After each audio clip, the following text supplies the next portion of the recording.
back, everybody. When it comes to the latest and greatest DIY techniques, let me tell you something. Orly's got us covered, and today she's sharing a new and improved way to dye just about anything. I can say that, can't I? You literally can say that. I mean, you're amazing. The best part about this, Cameron, is that it is so much easier to control than normal processes of dyeing, like dip dyeing or tie dyeing. You can really see what you're doing. I did this on my YouTube channel, which was super fun, and I had a shirt that I owned, and I wanted to do a version of it for YouTube. So I did it on my channel. You can see there's all these different types, and on YouTube, what I did was all flannels. So there's an extra step in order to make this work. So if you guys want to check out the DIY designer, you can see how I made these flannels, but the overall technique is the same, and it's like if you can make a snow cone, you can do this. Really? Really. Does anybody see the irony or in the fact that we're doing a dye segment like the first day after you change your hair color?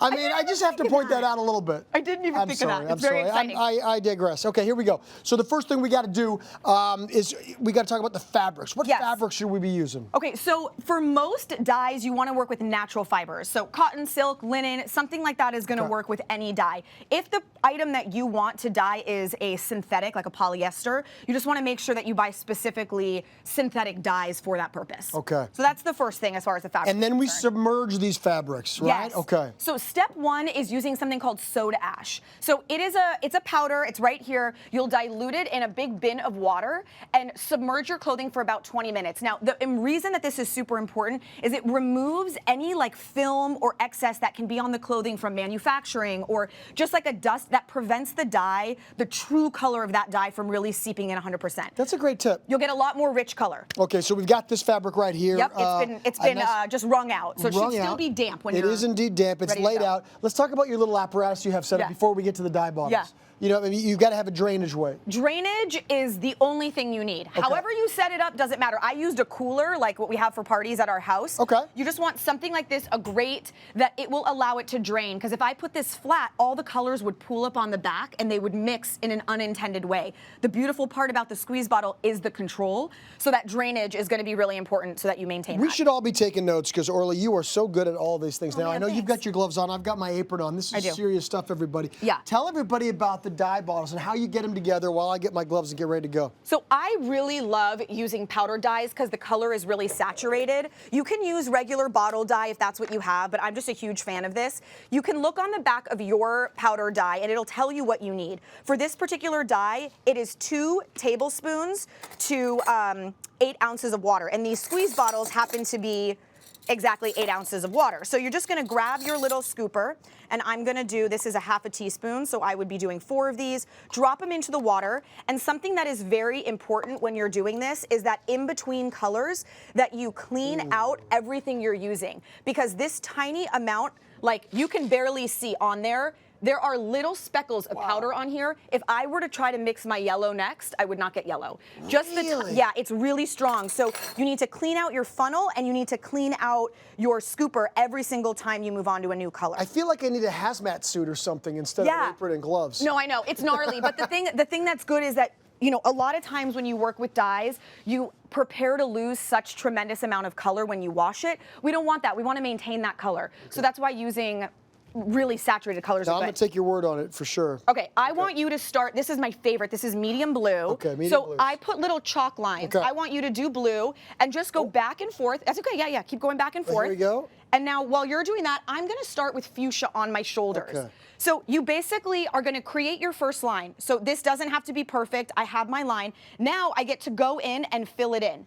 Any white that you see, if you left it white, it would look a little bit like the shirt that I'm wearing, which is almost like that shibori or that tie-dyed look. If you want it fully saturated, then you need to open up all these little folds and make sure that you get in it. Something that I learned when I did my YouTube version is that if you just saturate it really fully, you don't actually have to turn it around. You can saturate straight through to the back. How am I doing? You're doing beautiful. Is that too much? No, I think that's great. Here, I'm gonna give you turquoise. Now, I want you to blend the turquoise into the blue. Okay. So go a little bit into what you've already done with your turquoise and then come on up. Okay, so what Orly's saying is that with the turquoise, when you're blending the colors, is you kind of overlap a little bit. Yes, exactly. So that's the best way to do it is go 1 inch into each color, both sides, and they'll blend. Now, the 2 colors I'm working with right now might look the same, but when they dry, they won't. It's fuchsia and then red. I was wondering. And here, look, I'm going in with kind of a peachy color. And we're just creating a gorgeous rainbow. Now, I want to show you one thing real quick is I didn't mix a green, and that's because I want to actually make my own custom green just so you can see that process. So what I would do is take my yellow. I'm going to make my yellow twice as wide as I actually want it. So this whole thing is going to become yellow. And then Cameron, will you go over the bottom half with the turquoise? Oh, okay. Turquoise. Go over the bottom half. From here? Yep, right here with the turquoise. Here we go. Go into it, and I'm going to go over what you're doing. And look, we're getting green. Oh my Isn't that fun? gosh. I know, it's so satisfying. This is so great. It's really cool. And if you want it to get lighter, look, I just add more of the yellow into there. And this is it. Now, what you would want to do is you want to make sure that it has a lot of time to dry. So I usually put this in the sun. I give it about, like, overnight. I leave it overnight to dry. Then you're going to wring it out. Okay. Till the water runs almost completely clear. Once the water runs clear, then you're just going to put it in the wash and make sure that you wash each one on its own. Do not mix these together. Like, this needs to be washed in the washing machine by itself without a different shirt.